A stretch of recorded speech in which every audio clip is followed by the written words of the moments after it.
তুমি কি সাহায্য চাও? কে কে কথা বললো? কে? আমাকে তুমি খুঁজে পাবে না। প্রথমে বলো তুমি কি সাহায্য চাও। হ্যাঁ, আমি সাহায্য চাই। আমি এই জঙ্গল থেকে বের হতে চাই। আমাকে সাহায্য করুন আমাকে। ঠিক আছে, চিন্তা করো না, আমরা তোমাকে সাহায্য করব।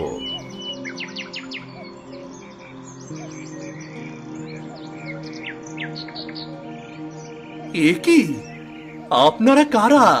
আমরা বামন জাতি, এই জঙ্গলের সবচেয়ে পুরনো আদিবাসী।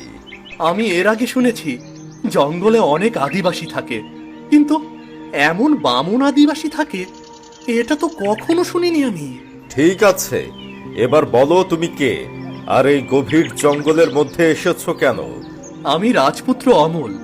এই জঙ্গলে শিকার করার জন্য এসেছিলাম, কিন্তু বাঘের তাড়া খেয়ে এখানে এসে পৌঁছেছি আমি। ঠিক আছে, আমরা তোমাকে সাহায্য করব। এবার চলো, আমাদের মহল্লায় চলো। না না, আমি কোথাও যেতে চাই না। আপনারা আমাকে পথ দেখিয়ে দিন। আমি জঙ্গল থেকে বের হতে চাই। ঠিক আছে, আমরা তোমাকে জঙ্গল থেকে বের হতে সাহায্য করব, কিন্তু তার আগে আমাদের সাথে যেতেই হবে, কারণ আমাদের বামন সম্প্রদায়ের নিয়ম আছে, কোনো অতিথি কিংবা পথচারী ভুল করে পথ হারিয়ে ফেললে তাকে পেট ভরে ভোজন করিয়ে তবেই বিদায় করতে হবে। ঠিক আছে, তাহলে চলুন। আমারও অনেক খিদে পেয়েছে।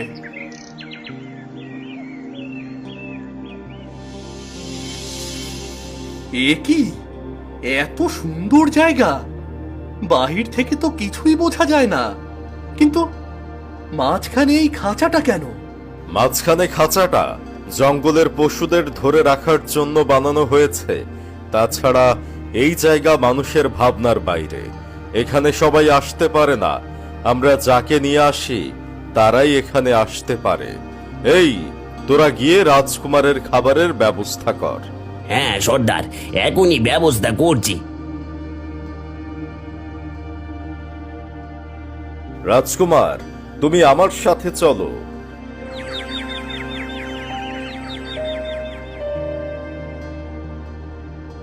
বসো রাজকুমার, এ কক্ষ তোমাদের মতো অতিথিদের জন্যই তৈরি করা হয়েছে।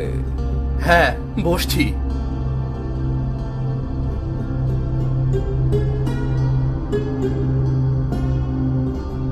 এই যে সর্দার, রাজকুমারের জন্য ফল নিয়ে এসেছি।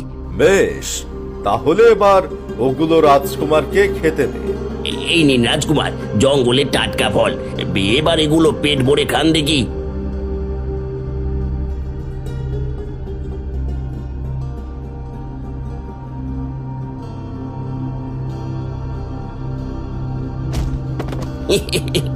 সর্দার, কাজ তো হয়ে গেছে।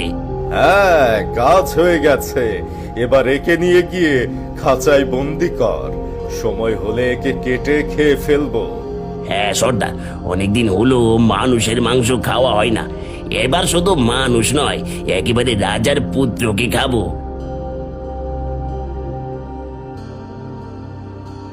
এ কি বাবা, এ তোমরা কাকে ধরে এনেছো? এসব তুই জেনে কি করবি? তুই তো মানুষের মাংস খাস না। খাবো কেন? আমরাও তো মানুষ। আর তোমরা এত খাবার থাকতে মানুষ হয়ে কেন মানুষ খেতে চাও? শোন কায়া, এর আগেও তুই কিন্তু আমাদের কাজে নাক গলিয়েছিস। তুই সর্দারের মেয়ে বলে কেউ তোকে কিছু বলে না। খবরদার, তুই আমাদের কাজে কোনো নাক গলাবি না। যা এখান থেকে, যা। এই, তোরা কি দেখছিস? ওকে নিয়ে গিয়ে খাঁচায় বন্দি কর। হ্যাঁ সর্দার, তাই করছি।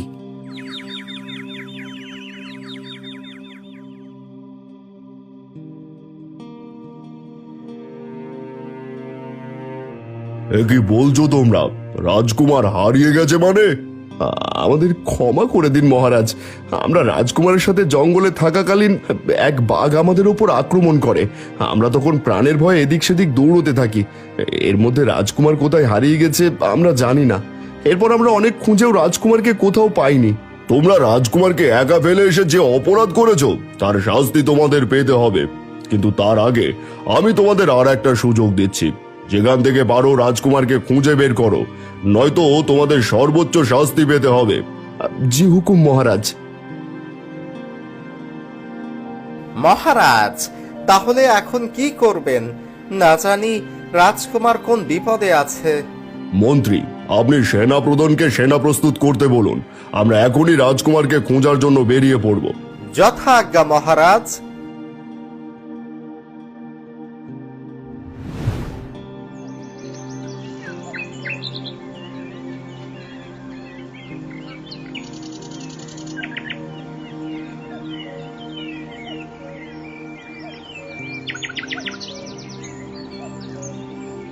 মহারাজ, রাজকুমারকে তো কোথাও দেখতে পাচ্ছি না।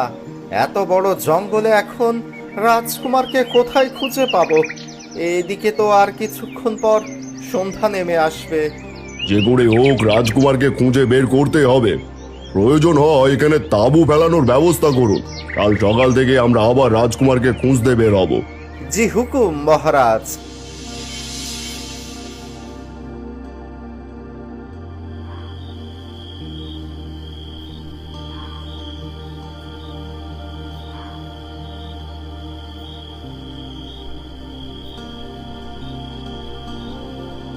এ কি?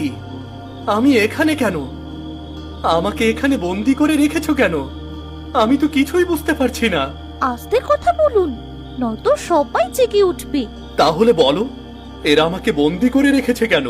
কারণ আমরা বামনরা শুধু আদিবাসী নই, নরখাদক আদিবাসী।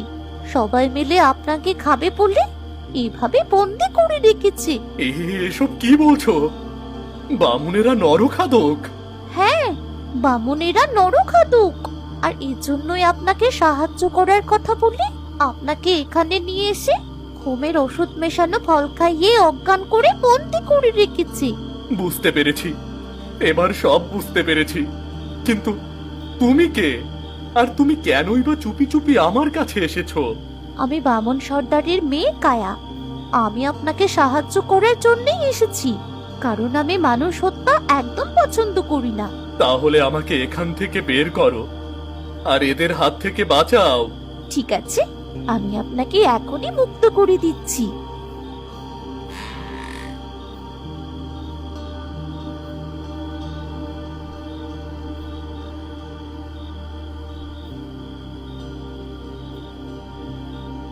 এবার কোনো শব্দ না করে আমার পিছু পিছু আসুন।